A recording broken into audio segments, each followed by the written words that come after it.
This next video that I'm doing right now, I'm going to title it, How to Read a Tree. It's a longer video. It's going to be about a half an hour long, so please bear with me.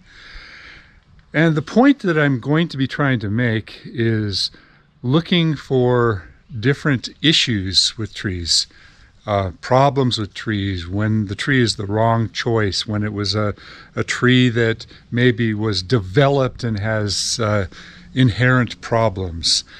So this is a very long topic, and I can't possibly put everything in here in just 30 minutes, but I think that you will learn a lot in each of these little bits that I've put together. So this video is really intended more for the professional or the person that's trying to learn the trade.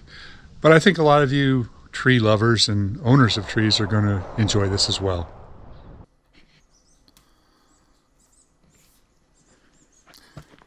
With all the fires that we've had in California, 3.5 million acres have burned. A lot of people are asking me, do I want to move away from the forest? And I realize the danger of living in a fire zone, and I realize the potential loss of everything that I own. But I'm connected to the forest. I'm connected to the trees. I feel a very special connection, an affinity when I'm out in the woods. I can feel the life all around me. And that's really important to me. A lot of people don't understand that. Many people look at trees and all they see is lumber or firewood or, ooh, that's a pretty tree. But I see the interconnectivity of the entire system, the ecosystem, the life of everything that is so connected. Even the dead trees have value. You have to look beyond just the forest. That old saying, I can't see the forest for the trees.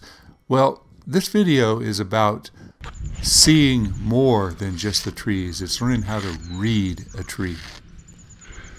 So I want to start off with understanding the wood. This is a solid tree here. It was a redwood tree that we took down. A lot of people will say, oh, you can't cut down, you shouldn't cut down, or why did you do that? Well, this tree was in the wrong spot. It was in an urban environment, and it grew too fast. So what I'm talking about here is reading the wood itself, and I'm reading how to split it. And if I had started in the middle, it would have been hopeless. And a lot of people don't understand just these very simple, basic things about how to deal with a tree. What's wrong with my tree? I hear that comment so often. That's a big part of my business, is going out and evaluating trees and trying to help clients figure out what they can do to either save the tree, repair the tree, or make the sad decision of getting rid of it. So what we've got here is a southern magnolia, Magnolia grandiflora, beautiful tree. But this type of tree grows in the south where they get a lot of water. It's a real humid environment liking tree. And if you don't have this tree in a good lawn environment or a good type of a space that it gets plenty of irrigation. Oh, look at that nice lawn. That looks like this tree gets lots and lots of, oh, it's plastic. So what's wrong with this tree? Now from here, it's kind of hard to see, but I can see that the base of the tree has a lot of decay in it. It's got a whole bunch of rot in it. This tree's got to go. The raised planter, I can see that the raised planter is also a problem because all the rocks and everything in here raise the grade. You can see that there isn't any kind of a flare there. Look at all the decay in the base of this tree. This thing is shot. So raised planter, probably roots were cut, ground was scalped to get rid of the old lawn, plastic was put in. Clearly they didn't like this tree or didn't think about it, but so many people are putting in these plastic lawns. It's You know, where I live in California, we're kind of struggling with drought conditions, and the cost of water out here is so high. Because of that, people think that this is a good idea. They think that putting in this artificial green coloring that emulates a nice lawn is a good idea. Well, if you don't have any trees and you don't have anything that needs water and you're not trying to take care of a landscape, then sure. But in most cases, putting in a plastic lawn creates an environment where the water loss affects the entire landscape. Even some of the small plants. These plants are no longer getting the kind of water that they used to get. So everything is going to start to suffer. So think long and hard about a plastic lawn. It's kind of sad. Now this is what I really like to see. People put down lots of wood chips. They've even got a new pile over there. They're covering their whole yard with a mulch that is going to retain the water. So they don't need to water as much. It may not be as pretty as a lawn, but what's happening here is as this natural wood material degrades and rots, it turns into topsoil. So they've planted 3 silver maples over here that are not my favorite trees to plant, but if they don't top them and they don't cause a lot of wounds, they'll evolve into nice trees. But look at how healthy they look. Look at how full. Look at how you know,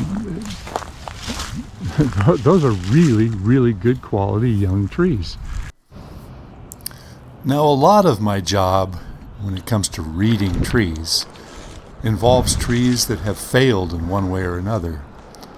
Many times I get called out to a tree that has broken limbs or a broken top, and the people want to know, why is my tree falling apart? Well, there's a lot of reasons why a tree fails, but a big part of the problem is the tree selection. This happens to be a Deodar cedar, and the Deodar cedar grows really fast and big and lush and too fast and too big and too abundant in this environment. We have to think back to where these trees originated from, and it's not the fertile landscapes of California. This is a mountainous tree. If I'm not mistaken, I believe they originated in Afghanistan and in high, harsh environments where they grow really slow. And there's a lot of trees that do that, including the redwood trees that don't belong in the urban environment. So these trees, once they get to a mature level, like this particular one, they grow too wide, and there'll be all kinds of problems associated with it, including the droughts. When we have droughts, these trees that have grown too big and too heavy will often fracture limbs. The Deodar cedar is one of our big problem trees in this area. We see failures in this particular species all the time, especially in the heat of the summer. And people say, why the heat of the summer? What makes the heat? Well, you have to think about the consistency of the wood. When it gets really hot, the wood becomes very brittle. It's almost like the flexibility of the wood is hampered. Instead of it bending back and forth easily, it cracks easily. And then you add a lot of extra weight to it, and you know, oftentimes it's associated with the trees being pruned in the past, and the new tips are bigger and wider than they should be. So we get called out to prolong the life of these trees that people love so much. This particular tree was a real pain because you can see there's lots of breaks and lots of damage from the past. There by my foot, you can see a broken area. There's where a limb broke off in the past, and you know, all throughout the tree. But well, I'll tell you what the people don't want to hear is they don't want to hear you say, oh, this tree has got to go. This tree is a problem. They want you to prolong their trees. They want you to keep them going as long as you possibly can. So we do the best we can for these, shall we call them, mistakes in landscape environments. And there are a lot of mistakes. Many of the species of trees that have been either developed as cultivars or imported from other parts of the world are thought to be great trees because they do so well in our urban environment. Well, there's too much of a good thing is also a problem. If a tree develops really well when it's young, people think that that's a winner. But a lot of times you have to think about the speed that a tree grows. How fast does it grow? Are certain species of trees meant to evolve very slowly in their native habitat? And are certain types of trees meant to survive in the hostile storms and the snowy conditions? We bring them into a real soft environment, and what happens? Kind of like people that eat too much, they get fat. That's an interesting analogy, but it's kind of true. The trees in the wrong environment don't get the type of lifestyle that they're supposed to get. Here's some interesting trees. This is a tree that was developed as a cultivar. It's a weeping Atlas cedar. And look at that mess. Oh my gosh. I hope I don't get the job to clean out all the deadwood on this thing, but it would look nice if you did it. But what a disaster. On the positive side, it doesn't get too big. Back in March, we took this tree down because it was an extreme hazard, but we opted to, I actually talked the client into leaving the stump. This is why we took it down. It was extremely rotten, but it was huge and it was full of green and it was fully foliated. So I said, why don't we just cut it back really hard and hope that it suckers out? And it is, all the way around. It's suckering out. And I informed him, I said, if we're lucky, this thing will become a big bush of growth. There won't be any strain on the stump. There won't be any liability. There won't be any hazard. And it'll be a big, big bush. And in a few years' time, hopefully, fingers crossed, this tree will take on the semblance of being somewhat of a tree again. Now, he loved this tree, and he was so sad to see it go. So I understand his attachment to it, and he's willing to give it a try. But boy, this thing is really, really rotten. Yeah, this is the tree that we cabled up. If you look back in my videos, there was probably a dozen or more cables, and we had this whole side up here cabled all the way up from one side to the other to hold this thing back together. And he finally asked me to prune it again, and I said, that's it, I'm sorry. I'll take it down, but I won't do any more pruning to it. It's just gone too far. So actually, I guess you can call this an extreme type of pruning. It'll be interesting to see how long this lives, and by documenting at this point.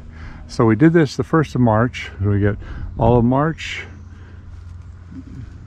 April, May, June, July, so 4 months. In 4 months time, this is how much growth has come out. Some areas not quite as abundant as others, but it shows promise. Even down here, I'm just going to let this thing explode with growth. Good idea, bad idea, stupid idea. He likes the idea, so I'm going to say it's a good move. Here's yet another tree that we have to deal with quite often. I'm sure any of you guys understand what tree this is. This is the infamous Bradford pear. And this particular complex planted these trees 22 years ago. And it's a nightmare of a job because the trees are all planted next to the buildings. They've been pruned every couple of years, for almost their entire life. And these trees are breaking. They've got branches that are breaking. They're loaded with those little tiny pears and fire blight. These trees are just riddled with fire blight. And as you can see, it goes down into the main stem and it works its way down. And even though there's living tissue, the fire blight, as you can see here, goes down the stem. And realistically, what we should do is we should cut everything all the way back to before there's any signs of fire blight, but that would just ruin the shapes of the trees. Here's some trees that are finished, and as you saw in those previous pictures, we took a lot out of these trees. Every single tree was a massive amount of weight reduction all the way around, inside cleaning out, and as it is, if you look really closely, you can still see little tiny leaflets of fire blight. And here's around the inside of this complex. We had 39 trees to do. None of these trees on the inside here have yet been pruned, and you can see what we're dealing with. Definitely wrong tree, wrong place. I cannot emphasize that enough, but developers, they have ideas, and honestly, 25 years ago, this tree was not recognized as being as big of a problem as it is. So we got to clear the buildings. We got to get out as much of the fire blight as we can. We have to lighten every single tip and get out a lot of this fire blight. The job really turned out to be a nightmare. It took us, the best I could do was 2 trees per day, and that's working the inside and the outside with the bucket. We had 2 buckets on this job, and we were lucky to get 5 trees done in a day. Fortunately, we bid them high enough where it was reasonably profitable. And if you can see there's a broken branch, and that's part of what happens. Branches are just snapping off from all the weight. Those little tiny pears, in volumes, especially if the trees get pruned every single year, every couple of years, the branches at the tips send out so many little branches that fill up with those little weighted pears that we have problems. There's another thing I wanted to show you. Do you see that bronzing color up there? That is another disease, and I'm not even sure what it is. Maybe some of you can help me out. But the whole tree starts turning another color. It's kind of like a bronzing color. And when the whole tree turns that color, then it usually dies. The fire blight oftentimes will last for years and years and years, and it usually doesn't kill the whole tree, but it's pretty damaging. It causes whole limbs to die back and lots of interior dieback all the way around. So this job was a real pain in the rear end. All the way around this complex, 39 trees. We just had to keep going and going and going. So here's another story. These are Chinese elms, and I want you to pay attention to the lean of this tree. This particular problem is, first off, these trees get really, really heavy, and one side gets irrigated and the other side does not. And the lawns are nice and green, so it gets real soft on one side and real firm on the other side, so if there's any imbalance, the trees start to lean. And this particular limb here is part of the issue, and there was I opted to take it off. I don't normally like to take off large limbs, but I had to get enough weight out of the heavy side of this tree to minimize the strain on it so that it didn't continue to fall over. Furthermore, there was an old wound that may be leading to some internal decay, and what I'm showing you here is where to cut it. You certainly don't want to cut a flush cut.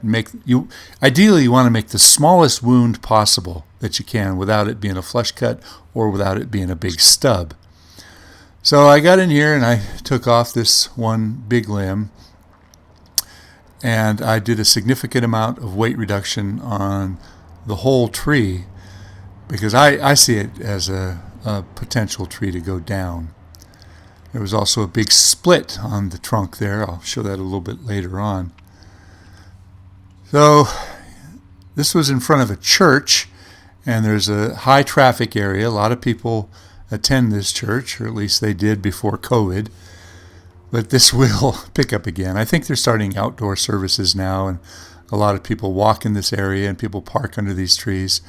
So we had 4 Chinese elms, Ulmus parvifolia. And these are also a tree that is recognized as being problematic. They frequently split. Oh, there we go. Marks on the pavement where they've got the 6-foot spacing for COVID. I guess they do outdoor services in front of the church. I haven't seen those services yet. It'd be kind of interesting to see how they do it. Unfortunately, they had a big break, and that's what started this job. That branch there snapped off, and another one on this other tree also snapped off. They were hanging up in the trees, so we took off a lot of weight, and I got back to this job. I did it first part on an emergency basis. There's a dead maton over there. We got to take that out. So the job went okay. We got enough weight out of the trees all the way around, but still allowed them to retain, some of their shape and some of their grandeur. But I had to do weight reduction all the way around without stub cutting it.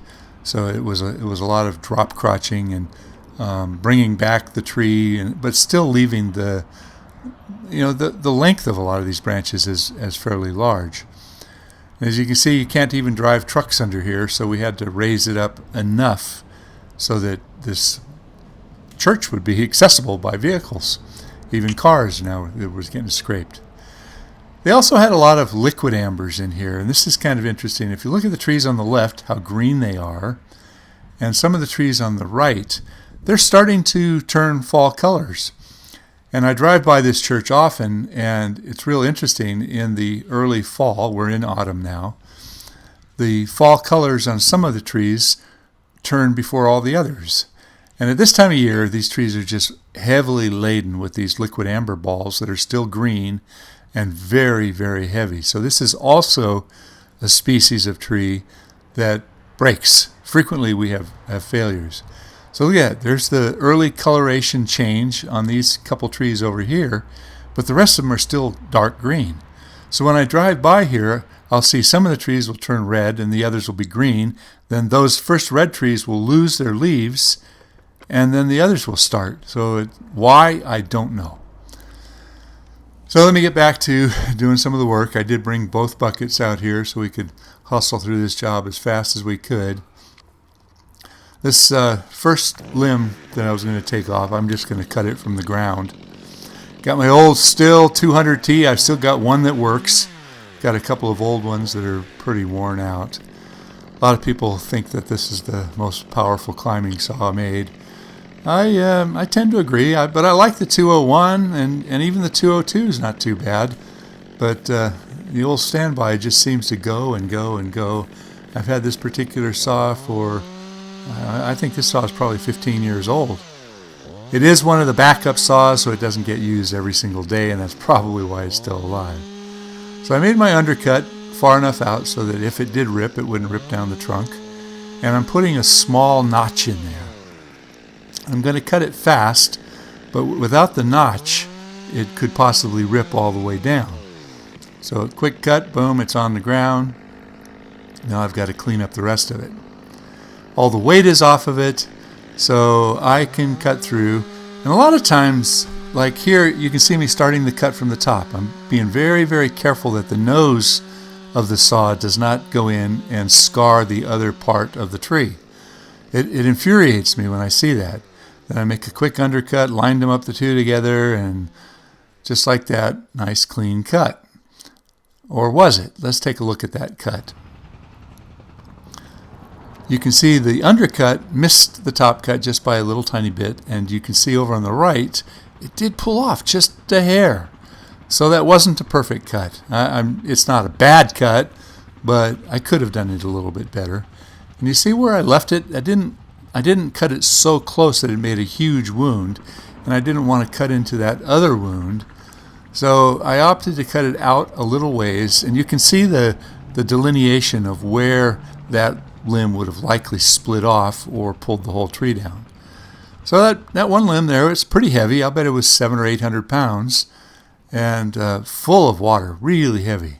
There's where there was an old wound, and a lot of times, as you know from some of my past videos, I like to dissect these trees. So just out of curiosity, you can see where the old wound was, and I was able to count back, and that was about 8 or 9 years ago. It's hard to read the rings exactly, but not more than 10 years. And interestingly, some trees will encapsulate their wounds and have minimal decay. Chinese elm is one of them. Sycamore is one of them. Other trees like the silver maple and the birch and other trees like that will rot away. A lot of oaks will rot away really, really quickly. So here's another spot where there was an old wound. I thought, well, let's see what this one looks like. Could have been really bad on the inside. And there's some discoloration, but it's not near as rotted as I thought it would be. I figured it would be real punky in there, and it was really sound and really solid. So I thought, let's see how far it goes. So I took one more cut, and even an inch down, very, very little discoloration. It was interesting. The wood has a natural change in color, so it's just that little dark spot in the middle. That was 8 or 9 years ago, so I'm impressed with the way the Chinese elm absorbs the wounds and has a minimal amount of decay. I'm not going to use the word heal because trees do not heal. They absorb the wounds. They compartmentalize around the wounds.